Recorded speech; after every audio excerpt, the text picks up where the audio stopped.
السلام علیکم، voice of America Washington سے میں ہوں سارہ زمان اور میں ہوں ثاقب الاسلام۔ شمالی کوریا کے جاپان کی جانب بیلسٹک میزائل فائر کیے جانے کے بعد سے خطے میں ماحول مزید کشیدہ، تفصیلات کچھ ہی لمحوں میں۔ پروگرام میں اور بھی بہت کچھ شامل ہے، تو شروع کرتے ہیں ویو 360۔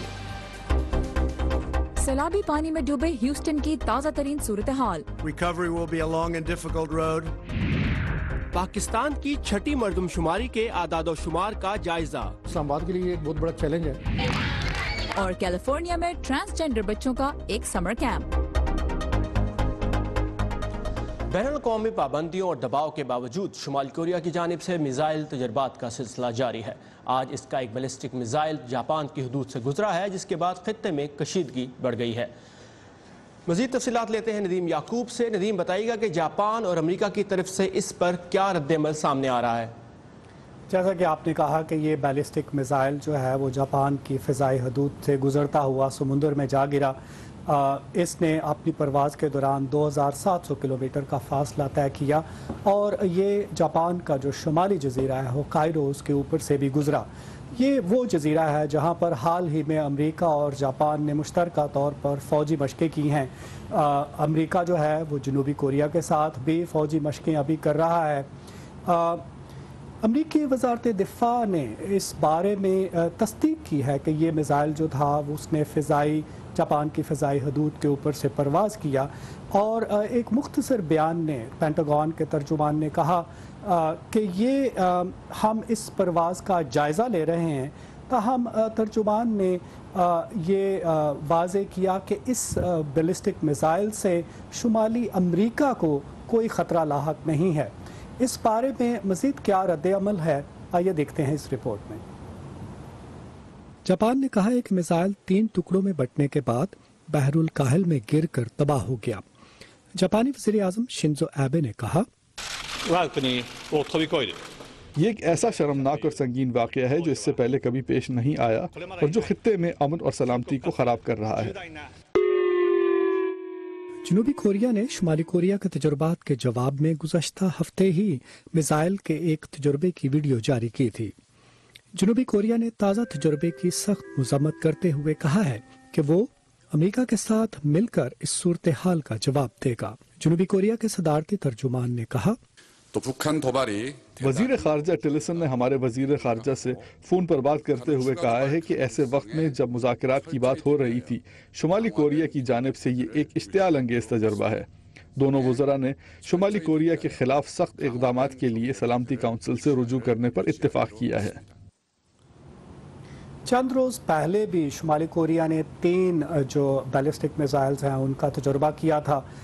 شمالی کوریا کی جانب سے اس سال کے دوران یہ 16واں تجربہ ہے جس میں راکٹس، میزائلز اور انٹر بیلسٹک میزائلز شامل ہیں۔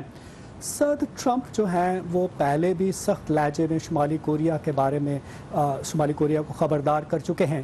اپنے ایک تازہ بیان میں انہوں نے کہا کہ شمالی کوریا کے جو اقدامات ہیں ان سے نمٹنے کے لیے تمام آپشنز ٹیبل پر ہیں۔ انہوں نے کہا کہ یہ جو ایٹیٹیوڈ ہے شمالی کوریا کا، وہ اس کے پڑوسیوں کے خلاف جو اس کا توہین آمیز رویہ ہے اس کو ظاہر کرتا ہے، اور انہوں نے کہا کہ اس سے شمالی کوریا جو ہے وہ عالمی سطح پر مزید تنہا ہوگا۔ جی ندیم یعقوب ہمیں اپڈیٹس دے رہے تھے کیپٹل ہل سے۔ Thank you Nadeem. امریکی ریاست ٹیکساس اور لوئیزیانا میں ہاروی طوفان کی تباہ کاریوں کا سلسلہ جاری ہے، جس کے نتیجے میں اب تک 14 افراد کے ہلاک ہونے کی اطلاع ہے، جبکہ 30,000 سے زائد کو شیلٹرز میں منتقل کر دیا گیا ہے۔ ریاست ٹیکساس کے کئی حصے اب بھی سیلابی پانی میں ڈوبے ہوئے ہیں، ساتھ ہی تیز بارشوں اور ہواؤں کا سلسلہ بھی جاری ہے۔ سیلابی پانی میں گھرے لوگوں کو بچانے کے لیے کشتیاں، آرمی کے ٹرکس اور اسکول بسیں استعمال کی جا رہی ہیں۔ طوفان سے ٹیکساس کا انفراسٹرکچر بھی بری طرح متاثر ہوا ہے اور بیشتر علاقوں میں بجلی کی فراہمی معطل ہے۔ خدشہ ہے کہ طوفان ہاروی کل ایک مرتبہ پھر ٹیکساس کے ساحل سے ٹکرائے گا۔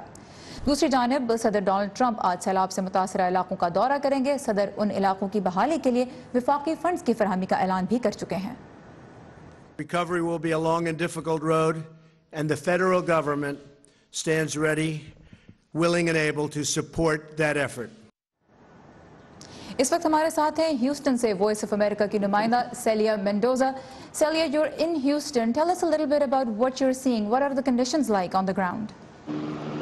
The conditions are very difficult. As you can hear, is sirens and helicopters flying over Houston right now, and they're taking advantage of this opportunity because the winds have come down and the rain is not as strong. We have rescue operations that are being operated all over the city, and that is the priority according to the mayor. We have seen people trying to get out of their homes, walking through water, swimming pretty much through the water that has flooded all the city. We're talking about a city of 2,300,000 people that today is completely at a standstill, completely blockaded by the water.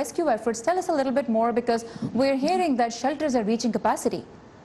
That's right. We heard that it was emergency rescues were about 3,200 within the few days that it had been operating with the National Guard as well as the fire department. Daily, they're receiving thousands of emergency calls of people trapped in their homes. We understand that at least 8,000 to 9,000 people were already taken to the convention center, which is the major center for the shelters. And that one is actually now at capacity, as you mentioned, and they will be mobilizing people to other locations.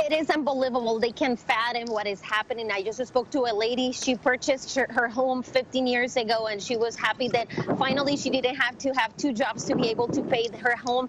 And this week, yesterday especially, she lost it all. She can't even talk about it without crying and being very emotional. Her house is completely, not even flooded, it's submerged underwater. Wow.